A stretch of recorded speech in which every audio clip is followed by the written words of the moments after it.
This Rams tight end is impressing at OTAs, and how many Rams can you expect on the 56-man roster? And will we see more 12 personnel? That's coming up next here on Locked On Rams.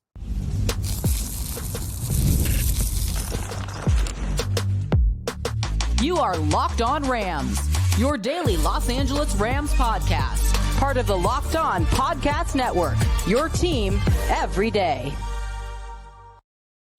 What is up, Ramily, and welcome to another episode of Locked On Rams, your daily podcast covering your Los Angeles Rams, free and available wherever you get your podcasts. Locked On Rams, part of Locked On Podcast Network, your team every day. We're also available over on YouTube, so if you haven't yet, do us a huge favor and join the party. Hit that subscribe button, hit that notification bell, hit that like button, and let us know. What do you expect from the tight end position for the Rams? You want to see more 12 personnel? What do you think about Colby Parkinson? Let us know down below. My name is Doug McCain. You can follow me on X and Instagram at DMAC_LA. I've been covering LA sports for over a decade, 24/7 sports, Bleacher Report, Locked On, Dodgers Nation. Of course, I'm always joined by the Rams pre-half and post-game show host of the Rams flagship radio station, ESPN 710 LA. He's entered his 9th season covering your Los Angeles Rams. The People's Champ, Mr. Travis Rogers. You can follow him on X at Travis Rogers. And on today's episode, we're diving into the Rams depth chart for the 2024 season and taking a look at the tight end position. And also,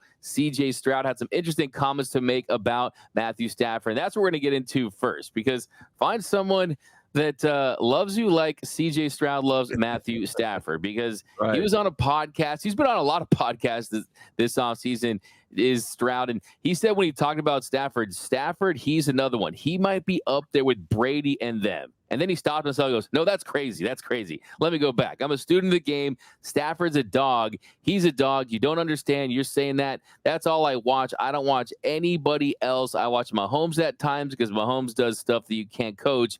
But he was speaking very glowingly about Matthew Stafford. Sure. It's really good to see the influence that he has, and that Stroud has great taste when it comes to watching quarterbacks. Well, I think what it speaks to is that another guy who is a relatively young player in the league is recognizing what Matthew Stafford actually does. And Stroud obviously is a very promising quarterback in this league. He had an unbelievable rookie season and looks to take his craft pretty seriously, which is exactly what I think resonates in his mind with Matthew Stafford. That, look, is he Tom Brady? No. Who is? Tom Brady's the greatest quarterback of all time. But what Matthew Stafford does really well, and what I think Stroud is responding to and articulating, is this is a guy who's got it up here in his head, who understands football at a really high level, who is unbelievably gifted as far as physical tools go. You and I have talked about this 100 times. Like, it's just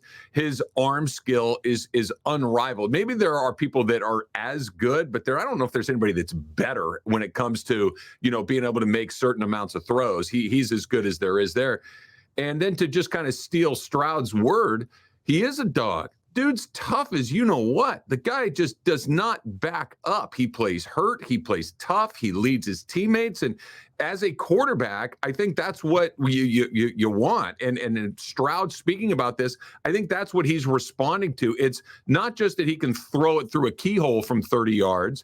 It's that he's tough. It's that he understands it. And those are the sorts of things that I think other greats or potential greats in Stroud's case are responding to. Yeah, well, 100%. I think that Stafford's one of those guys that where if you're going to go into a lab and make a quarterback, that's the kind of arm they would put on a quarterback that's your dream QB. Yeah. As far as the success, though, what I really took away from Stroud's comments is he said, if you gave Matthew Stafford a chance like Aaron Rodgers had, he guaranteed it, he might have had more rings for sure. I'd say he'd have 3 or 4. He's tough as nails, bro. So I think for me, look, I guarantee you that if he was with this organization and Sean McVay, they would have an opportunity at least at 3 or 4 rings. But I think we have to remind people that, look, this is the NFL. It's very difficult to win the Super Bowl. I mean, you've only had 13 quarterbacks that have won multiple Super Bowls, right? I mean, you got Brady, Bradshaw, the top, Joe Montana, Aikman, Mahomes, Elway, Greasy, Manning, Peyton Manning, Plunkett, Ben Roethlisberger, Bart Starr, Roger Staubach. It's not like every great quarterback goes on to win multiple Super Bowls. I mean, you've seen Marino never won one. Warren Moon, Kurt Warner, he wins one. Kelly, he doesn't win one. Favre wins one. So it's not a given that you're going to get multiple Super Bowl titles. I think you said it really well, D-Mac. What he would have had he been in a better situation sooner would have been more opportunities to make a run at it. Because, the name that always kind of jumps out at me is, like we talked about a second ago, put Brady in a separate category, and we're about an inch away from putting Mahomes in a separate category too, because he's just kind of doing things that you just don't see very often. Peyton Manning won too. Peyton Manning, I think, was, like we're talking about, as prepared, as smart, as tough, as gritty, as hardworking as anybody there. Maybe he didn't have that cannon arm the way that some of these other guys did, but it was certainly good enough. He won two, right? And one of them was he was just kind of along for the ride because they had a great defense and a running game. So it's really hard to win the Super Bowl. I don't think that you're going to say he's going to get 3 or 4 more. That seems to me a bit aggressive, but does he show up in more NFC Championship games? Yeah. Does he maybe show up in another Super Bowl, or maybe show up at least in 2 more? Maybe. But to say that he'd just be racking these things up, I think is more hyperbole than anything else. But, the other part I took out of this too, D-Mac, was just simply circumstance matters. You get drafted by a team that doesn't know what they're doing. I don't care how good you are. You're probably cooked before you even start. You get drafted by somebody that knows what they're doing. You get put in a position. I think Ben Roethlisberger is a great example of this. He got put in the Steeler organization, and it was like, all right, let's go. He shows up in another place. Take your pick, Arizona or Jacksonville or Detroit for a long time. No matter how talented you are, you're kind of maxed out by the support staff around you. And Matthew Stafford went to one of the worst teams in the league, and then finally got it figured out now. Jared Goff obviously is thriving there, but your teammates, your coaching staff, and perhaps more than anything else, your ownership group makes a great deal, and he just got a bad hand out of the chute. Yeah, 100%. I think that's kind of one of the things when people talk about the Goff and Stafford thing. My big thing is, man, we should have traded him earlier, man. Should have done anything you could to get him earlier. It's like Ohtani going from the Angels to the Dodgers, except they still have to prove they can win a World Series. Stafford going to the Rams. They've already won the Lombardi Trophy. They got their fingerprints all over that trophy. And I think, too, when you look at some of these great dynasties, too, I mean, Brady had Belichick and a great defense. Montana had Walsh. He had Rice. Aikman had Jimmy Johnson. They had a stacked offensive line, right? And then you look at some of those teams that we thought were going to be dynasties.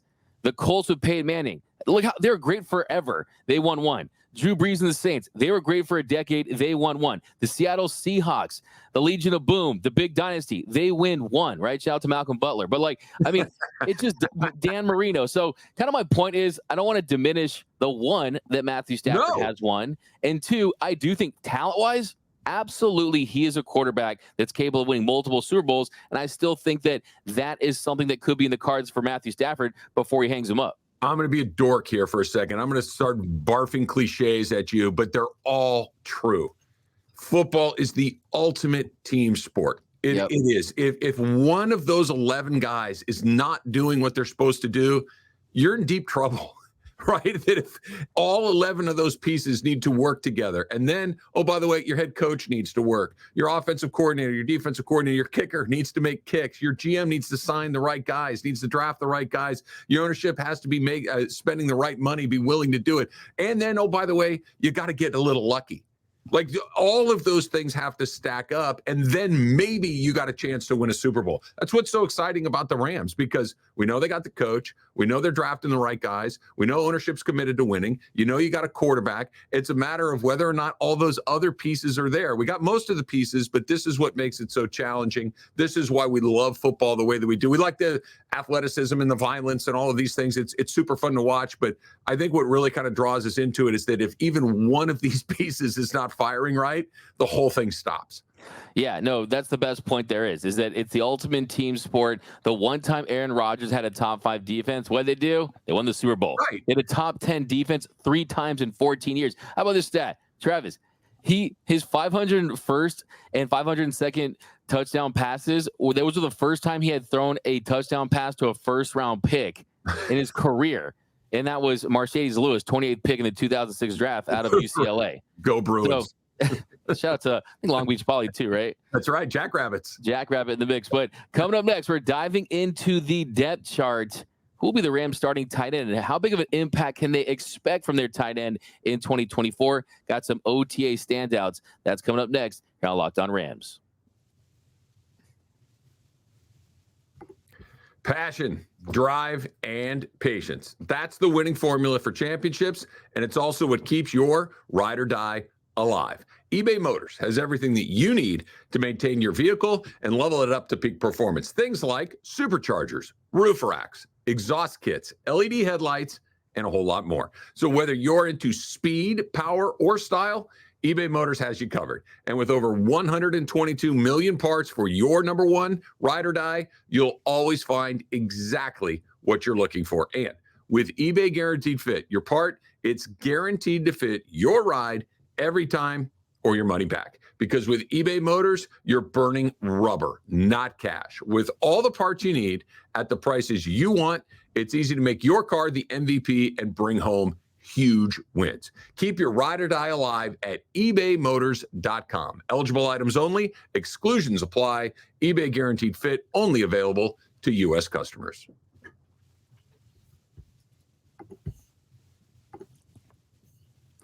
And we are off and running here on Locked On Rams. Thank you for making Locked On Rams your first listen every single weekday. Free and available wherever you get your podcast. Locked On Rams, part of Locked On Podcast Network, your team every day. Also, a super special shout out to those everyday listeners out there. We appreciate you watching and listening to every single episode of Locked On Rams. And you can join that Everyday Listeners Club too. Just watch every episode, listen to every episode, and then you won't miss a thing about your Los Angeles Rams. All right, Travis, here in our second segment, we're talking about the tight end position because I think it's a very interesting spot this season because you got one, Tyler Higbee. He's most likely going to be out for the majority of the season. Yep. He suffered a terrible knee injury in the Rams' wild card game loss to the Detroit Lions. And then on top of that, you made a signing. You signed Colby Parkinson to a 3-year, $22.5 million deal this spring.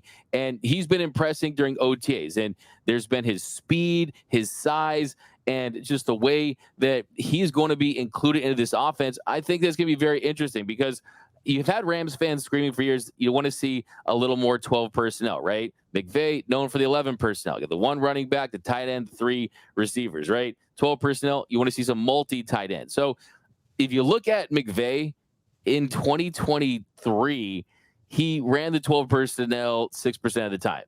Before that, it was 14% of the time. So it's been down. The question is, will you see more of it? I think with this year, I don't think that you have the tight end personnel to say we're going to see it that much more frequently, but I do think Colby Parkinson is someone that if Higbee were to come back and you have both of them, then maybe you do. So Parkinson, I think, is why you might see a little bit more of it this year. That's what he does, right? That Colby Parkinson is more of a blocking tight end than he is a receiving tight end. So the question becomes, who's your receiving tight end? As you mentioned, Higbee is very likely going to miss, if not all of the season, the vast majority of the season. And even if he is able to come back towards the end, he's coming off of a significant knee injury, and his effectiveness, will be determined. Who knows? I think what's really interesting is the Davis Allen of it all. So you saw him start to get used in a far more meaningful way towards, I'd say, maybe the last quarter or so of the season, where this was somebody that didn't play much. And when he did play, he was almost never a target of Matthew Stafford's. Get a little bit closer towards the end of the year, that wasn't true anymore. He was throwing him the ball. He was getting into the end zone. He was being used as more of a weapon. I know I've mentioned this. I know the everydayers will probably, this will sound familiar to them. This is the one position. This is why I think Brock Bowers was so interesting to a lot of people, myself included, going into the draft, is the one position we haven't seen Sean McVay have in his tool belt at a high level has been a pass-catching tight end. Think about what they've had in the receiver. They've had Cooper Kupp. They've had Robert Woods. They've had Puka Nacua. They had Sammy Watkins. They've had I'm blanking on the guy that's on the Texans. Brandon Cooks. They've had a million guys along the way that are really good. You've had Todd Gurley as your running back. He was nearly an MVP at that position. You've had 2 really good quarterbacks in in Jared Goff and in Matthew Stafford. The tight end position has been Tyler Higbee, and no disrespect to Tyler Higbee, who I think has done a good job, but that's not somebody that's keeping you up at night when you're game planning. So we'll see what Davis Allen's able to do. I know that the people that I've talked to inside the Rams organization have said that the tight end position is probably, outside of quarterback, the most complicated position in a Sean McVay offense, that it takes time to really get cut. That's why Higbee has been so valuable, because he's been there a long time and he speaks the language. But maybe now that he's out of the mix, maybe that Allen gets an opportunity that maybe might not have been there to begin with and did have that success, maybe he can grow into a role like that. Maybe not, he's not going to turn into Travis Kelce or Antonio Gates or anything like that, but just having somebody that seems to be kind of getting a little more comfortable in that McVay system as we move forward is interesting. And then add Parkinson as a blocking option, and maybe that 12 personnel becomes more realistic. Yeah, I think Colby Parkinson, I mean, in his opportunities, he's proven to be dangerous in the red zone. He's proven to be a receiving tight end as well. But like you mentioned, it's about the personnel will dictate if they have a tight end that they can fill that role. I mean, back in 2019 and 2020, the 12 personnel was at 29% and then 47% in 2020. So it's about having the personnel. We saw when they had Gerald Everett, when you had Tyler Higbee, all these guys receiving kind of first tight ends that can be adequate blockers. But if Davis Allen takes a leap, if he continues to improve, he was an adequate blocker, but his prowess really was as a receiving tight end. He got 10 of 11 passes and 192 snaps. So not a ton of action. A lot of those were underneath, but it's the catch radius. It's the size at 6'6". It's the potential that he does have. And I agree with you, is that's really what it's going to come down to, is does someone step up? Because if not, I think you're going to see the emphasis on the run game. You're going to see a lot of 11 personnel until some guy kind of takes the reins. Yeah, I'm glad you brought up Gerald Everett, because I think that's the little, in a perfect world, that's what we're talking about, but just turned up a little bit, right? Gerald Everett was pretty good for the Rams, but you always felt like, man, maybe just a little bit more right there, and you'd really be on to something special. We've seen him go to the other team here in LA. He's a good player, but he's just maybe that one stop short of being a really special player. And I think the Rams are going to continue to look for that position, that this might be the thing that unlocks everything else. I don't know if it's on the roster right now, but we've seen, like you said, when they had Higbee and Everett together, they did use those formations far more frequently than they have since he left. And that's because Everett was dangerous offensively. Yeah, and I think with Parkinson, he looks fluid. He's the guy they brought in and signed. I mean, for me, it's like you go out there and sign this guy. That lets me know that there was a lot behind this signing, because they thought he could be additive to this Rams offense. So I think when you look at the overall tight end room, I think they could just take 3 tight ends, right? I think you could see you could probably see a Nikola Kalanick, of course, he's in the mix, but really Davis Allen, Hunter Long, and a Colby Parkinson as your 3 right there. And Hunter Long, I mean, the thing about him is he's just injured too frequently. I mean, this is someone who was selected in the 3rd round in 2021. He was, of course, included in the trade with Jalen Ramsey. He's played 20 games. 20 games was 3 starts in 230 offensive snaps. So the potential is there, but unfortunately for him, he just can't stay on the field. Yeah, look, I hope this is the year that everything comes together for him. I hope this is the year that that potential that you're talking about gets unlocked and he becomes a regular part of what they're doing. But anybody that has listened to my radio show knows, and I know I've said it a lot here on Locked On Rams, I'm going to go with what I've seen before. I'm going to assume that what you've given me previously is what I'm going to get moving forward, right? If you are a guy that strikes out a lot, I'm going to assume you're going to continue to strike out a lot until you don't. If you're a guy that gets hurt a lot, I'm going to assume you're a guy that continues to get hurt a lot until you don't. So I'm not holding my breath for Hunter Long necessarily. Love to be wrong. Love to see it all come together for him right here. But like you mentioned, when you've been in the league for that amount of time and only played that amount of football, that just doesn't fill me with confidence that it's going to change all of a sudden. Yeah, absolutely, 100%. So bottom line, I think 3 tight ends make that depth chart. Then you got Parkinson. Then you got Long. I think you got Long, and I think you got Allen. And I think really what it comes down to is, hey, if it turns out that you could have a situation where it is Higbee and Gerald Everett, and one guy can be as the move tight end, the flex tight end, one guy can be the inline tight end, then fine, that's great. But they have to prove that it makes sense for this offense and Sean McVay to draw it up that way. But I do think that Parkinson is definitely going to be a weapon for this team. I don't think that he's going to be a Brock Bowers or anything like that, but I think that he's going to be a Ram that early on fans are going to be like, oh, wow, this guy's going to be a difference maker. But coming up next, we're talking about Jared Verse and the Rams getting 4 of their top 50 on the big board. That's coming up next here on Locked On Rams.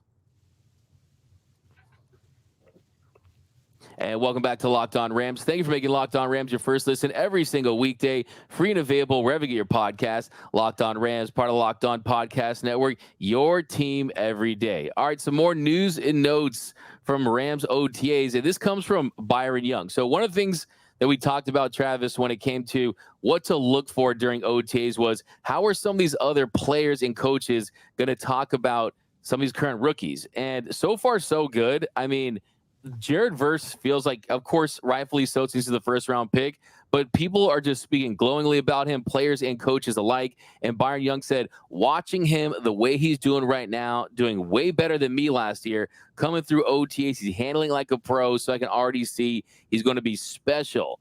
So the question is Jared Verse going to be special? I think he absolutely has the potential to be. I think the talent is there. I think the fit is there within this organization. But hearing some of these comments, lots of pressure on him year one to step in right away and be one of the best rookies in the NFL. Yeah, all right. So I mentioned this a second ago, that if you listen to my radio show, you probably know what's coming next. Guys saying their first-round draft pick looks great in camp, I don't care. Of course they're going to say that. What would be shocking to me is if, I don't know, man. I mean, I thought we were getting one thing, and I don't know. You know, that he's a first-round draft pick. Of course he's going to look good. Of course he's going to look good in an environment. And even if he didn't, no one's going to come out and say he doesn't look good. Let's see what it looks like when they play. I think he's going to be great. I think he could be really special. I think he's got all the talent in the world, right? All of these, yeah. Let's wait. I was reading something this morning about, hey, Caleb Williams in Chicago. Of course he looks good. He's the number one pick in the draft. What are they going to say? That I think we blew this. He didn't look good swinging the bat. Do you see him swinging? No, he didn't. A little Chris Taylor-ish there. Yeah. Oh, speaking of which, we're officially under 100 for Chris Taylor. So let's make sure he gets a lot of at-bats every day. That's very exciting. Hold on. I got it right here. That I wasn't even prepared for this, but I know that Chris Taylor is now slugging 107. That's awesome. Let's make sure he gets a lot of at-bats. Anyway, the point of this is I don't care what anybody says about their draft picks in camp. I care what the draft picks look like when they do those dual practices. I care what their draft picks look like when they put together the opening day depth charts. I care what the draft picks look like when we're playing real football, because the only thing that comes out of these camps that makes me go, huh? Is if there's even mild criticism, I think that is useful, because that's meant for the players' ears, not necessarily for our ears. If you hear something like, yeah, he's got to put in a little more time, or he's got to work a little bit harder, or he's got to get in better shape, like these are the sorts of things that make your eyebrows go up. But the praise of the high round draft pick, of course they are. They're a first round draft pick. Well, yeah, I mean, there's no doubt about it. Everyone, it's like you said. I mean, everyone thinks that their first round pick is saying all the right things, doing all the right things, but until you hear those pads clacking and everyone really in the mix and they're really challenged early in the season, you really don't know. But I will say, man, I mean, I love the fact that people are saying he's so vocal in practice, that people are saying that he almost feels like he's a veteran as a rookie. And I think with Aaron Donald gone, I almost think in year one, Jared Verse could step up and be one of, if not the team leader. So I think, especially on that side of the ball. But Byron Young would also say, this kind of made me laugh. Byron Young goes, no lie, if you've been here so far, he's just handling like a pro. His get off is insane, rushing the passer every day, just showing up, listening, being accountable. Me being a vet and him being a young player, he's listening. He's just a guy that wants to learn. Wait a second. You're second year. Byron Young, you're a vet. Yeah, he's like a 5-time Pro Bowler. Jack Youngblood out there, right? Yeah. I mean, second year, I guess by comparison to a first-year player, he is a vet along the way. I will say this. This is a little contradictory to what I was just saying, but I do like hearing that they're taking it seriously. I do like hearing that they're behaving like professional players. And I'm not talking about like not going out and tearing it up, but I'm saying, are you there? Are you in shape? Are you taking it seriously? Are you handling the meetings? Are guys looking at you like, dude, what does this guy think he's doing? Or are guys looking at you like, oh, this guy's handling it like it's his occupation? I think that is good news. I do too. And if Aaron Donald was full, like he said, and that's why he retired, feels like Verse is starving, like he's hungry, like wants to get out there and get after it. And I just continue to, I guess I'm like everyone else. I'm just falling in love with your first round pick, no matter what, right? I'm just one of those guys too. But that's going to do it for this episode of Locked On Rams. My name is Doug McCain. You can follow me on X and Instagram at DMAC_LA. And you can follow the People's Champ, Mr. Travis Rogers, at Travis Rogers. And until next time, whose house? It's Locked On Rams house.